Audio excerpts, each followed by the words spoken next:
किस वजह से आए थे आप?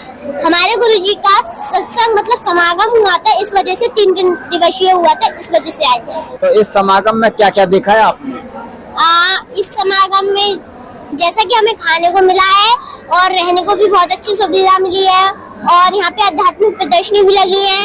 3 दिवसीय सत्संग चलता है, समागम होता है और वाणियां लगती है। अच्छा, कुछ बच्चे ऐसा रहते हैं कि भाई सब ऐसा ही है, करेंगे तो खाएंगे, क्या भगवान खाने को देगा? आपको मानना क्या है? मतलब जैसे नहीं करेंगे तो खाएंगे क्या? जैसे अगर नहीं करेंगे तो भगवान देगा भी और खाने को भी देगा। अभी हमारे संत रामपाल जी महाराज की अन्नपूर्णा मुहिम में एक ऐसी मिसाइल चली है जिसमें आपको मकान, कपड़े, रोटी, कपड़े, मकान देगा कबीर भगवान। अन्नपूर्णा चलिए ने चलाई। हाँ, उसमें खाने को रोटी, चीनी, आटा और पहनने को कपड़े और शिक्षा,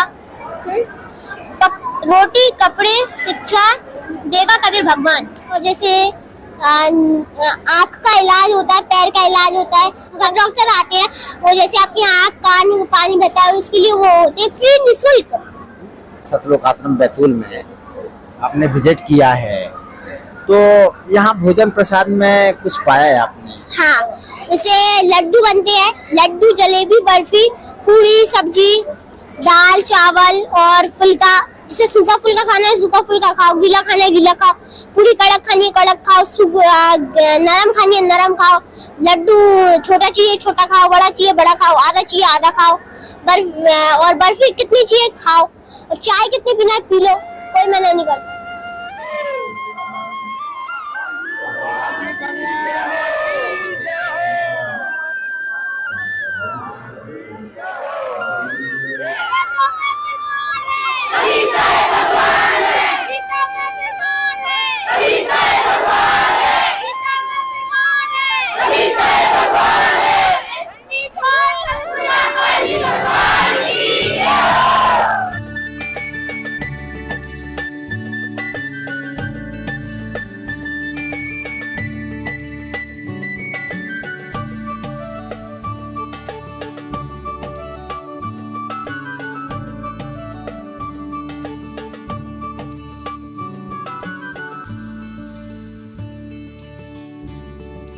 आपने बताया कि यहाँ विशाल भंडारे में हमें ये भोजन प्रसाद मिला। यहाँ कितने दिनों तक का कार्यक्रम था?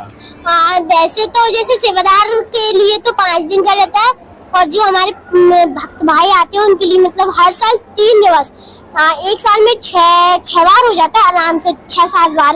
तो उसमें 3 दिवसीय अखंड पाठ रहता है, मतलब भंडारा रहता है ना। संघ का समाधान लगाया जाता है, इसमें मेरे पापा जी, मैं, मेरे भाई और मेरी मम्मी, उसमें सेवा लगी रहती है।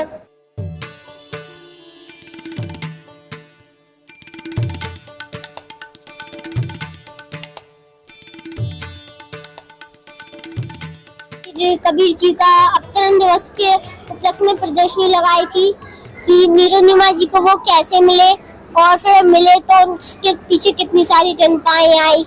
अच्छा, आप एक बात बताइए, जब आप पढ़ाई करते हैं तो कहीं ऐसा तो नहीं होता कि याद भगवान आते हो या कोई बाधा होती हो पढ़ाई लिखाई में? नहीं, जैसे भगवान और सहारा देते हैं। अभी तक मेरे स्कूल में मैं फर्स्ट पे चढ़ रही हूँ, कोई भी मेरे से आगे नहीं निकल आया अभी भी। मेरे स्कूल 5th में टॉप किया है पूरे स्कूल में। हम 4th क्लास में मैं सबसे आगे आया हूँ पूरे पेपरों में।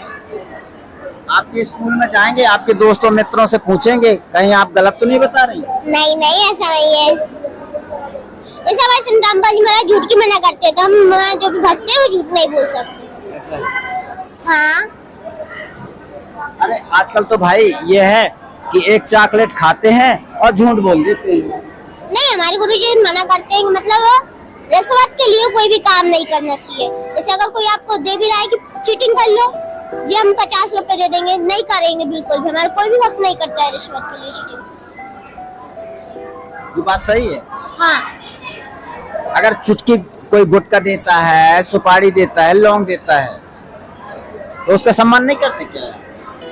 देखिए, गुटखा एक बहुत नशीली चीज है जिससे बहुत लोगों के आदमी के कैंसर भी हो चुके हैं। इसलिए हमारे गुरुजी मना करते हैं कि ऐसे जहर को ना ही तो छुओ, ना ही किसी को दो और ना ही खाओ।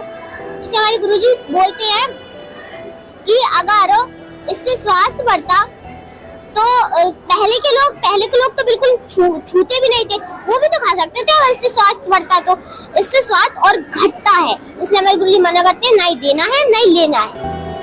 मतलब आप नशीली चीजों का न सेवन करते हैं और ना ही किसी का सहयोग भी करते हैं, मतलब सहयोग भी नहीं करते हैं। नहीं जी, जैसे हमारे गुरुजी उदाहरण देते हैं कि एक बिजली का टूटा तार पड़ा होगा तो अनजाने में बच्चा छू लेगा, पर बड़ा हो जाएगा वो छू नहीं सकता और कहीं पे दूर फेंक के आएगा, जैसे जहर का सवाल रहता है। छोटे में तो बच्चे खा लेते हैं और मर जाते हैं, पर बड़े में वो इतने से को भी, जरा से को भी कहीं खोद के गड्ढा उसमें फेंकेगा, ना ही तो वो खुद लेगा और ना ही दूसरे को लेने देगा। गजब की बात है भाई। तो ये भैये आए हैं अगर, तो उनकी सेवा नहीं कर रहेंगे क्या? हाँ करेंगे ना, क्यों ना करेंगे। काजू किशमिश खिलाएंगे, जो जहर क्यों देंगे उन्हें। क्या बताएंगे भाई, आपके रिश्तेदार आएंगे तो कैसा व्यवहार नहीं करेंगे उनसे? हम जैसे जो चाय पानी पिलाएंगे और जो काजू किशमिश देंगे, हम थोड़ी ना देंगे जो नशीली वस्तु, जो तम्बाकू, इससे तो और ही हमारे रिश्तेदारों को परेशानी आएगी। मतलब आप अपने रिश्तेदारों का भी भला सोचते हैं, ना हाँ। नहीं सिखाते हैं। हाँ, पहले तो मांग भी देते थे, पर अब तब से गुरुजी को पता चला उन्हें, तब से वो हमारे घर खाते भी नहीं है और मंगवाते भी नहीं है। वो तो बड़ा बुरा माने होंगे भाई, आपको गलत सिद्ध करते होंगे। नहीं, मतलब वो बालक ने ऐसे ही कर दिया कि जो मेरे पापा जी है उन्होंने ज्ञान भी समझाया था, तो उन्हें मतलब पूरे को सबको ज्ञान पता है, इसलिए वो ना ही तो हमारे घर खाते हैं और ना ही कुछ बोलते हैं हमसे। बढ़िया से आ जाएंगे, खाना माना खा लेंगे, पर जो नशीली चीज बिल्कुल नहीं मंगवाते हम लोगों से, बच्चों से भी नहीं मंगवाते। अच्छा, कुछ लोग ऐसे भी रहते हैं रिश्तेदार कि भाई वहाँ तो तम्बाकू खाने को नहीं मिलेगी, पान सुपारी नहीं मिलेगी, तो वहाँ भाई मन नहीं है जनता, तो हम तो रिश्तेदारी में नहीं जाएंगे। अगर आप ऐसा करेंगे तो रिश्तेदारी भी तो छूट सकते हैं ना आपकी। तो क्या हो गया, मालिक नहीं छूटने, रिश्तेदारी छूट जाए तो क्या हो गया। जैसे हमारे गुरुजी बोलते हैं, मात पिता मिल जाएंगे लग 84 माह, सतगुरु सेवा बंद की और मिलन की नाई। मात पिता तो इतने बड़े रहते हैं, रिश्तेदारों से बड़े रहते मात पिता। अगर मात पिता भी ऐसा करते हैं ना, मात पिता को दूर रख देंगे, पर गुरु को नहीं छोड़ सकते। रिश्तेदार की तो फिर बोल रही क्या है, हम हमारे रिश्तेदार को भी छोड़ सकते हैं, पर जो गुरुजी को नहीं छोड़ सकते। ये सारी चीजें, नशीली चीजें, कैसे ज्ञान प्राप्त हुआ है आपको? हमारे गुरुजी ज्ञान बताते हैं, हम अच्छे से सुनते हैं, इस वजह से। और पहले हमें इन चीजों का पता ही नहीं था कि क्या होता है ये क्या नहीं। अगर कोई मंगवाते तो दे भी देते थे, पर अब तो गुरुजी ने ऐसा ज्ञान दे दिया कि अब तो मतलब उसकी खुशबू सुनने से ही, उसकी कहीं बात आ रही है दूर से, उसके इतने बहुत बुरा लगता है, बहुत। अपने जो नशीली वस्तु, जो पता है जो किससे बनती है, जो गाय के खून से बनी है। गाय के खून से? गाय के खून से कैसे उत्पन्न होगी तम्बाकू?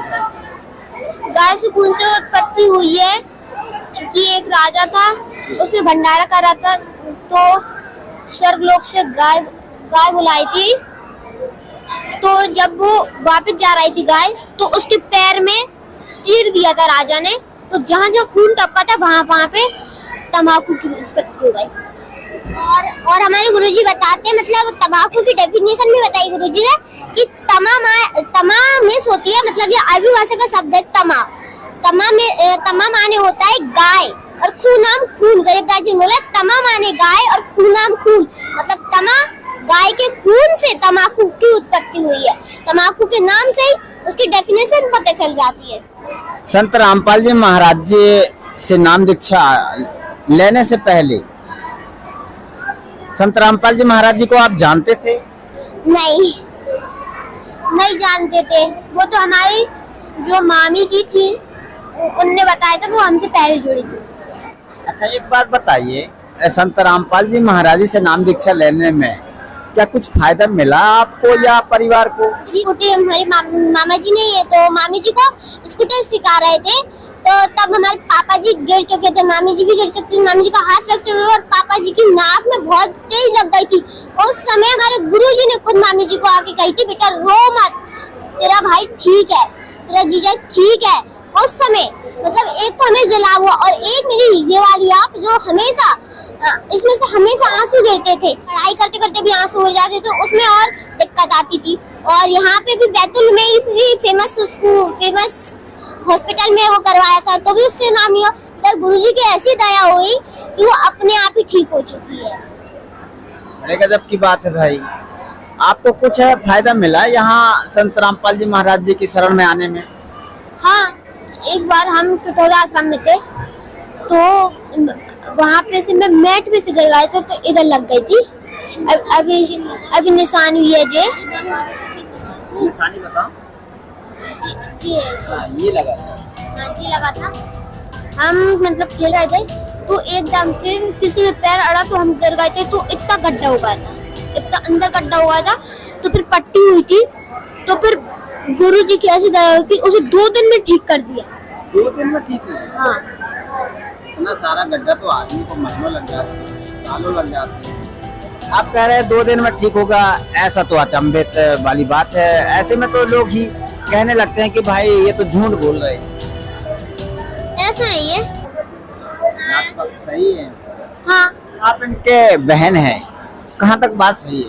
यहाँ तक तो जो पूरी परसेंटेज राशि तब मेरा भाई गिरा था तब एक भगतमती ने मेरे को बताया था कि आपके भाई को लग चुकी है। मेरे पापा जी की मतलब बैग एक ही था, हमारे काम चल रहे थे, पापा जी उधर लाइट फिटिंग का काम कर रहे थे तो पापा जी की बनियान इसके खून में पूरी रंग चुकी थी, पूरी मतलब पूरा लाल हो चुका था, इतना बुरा हुआ था।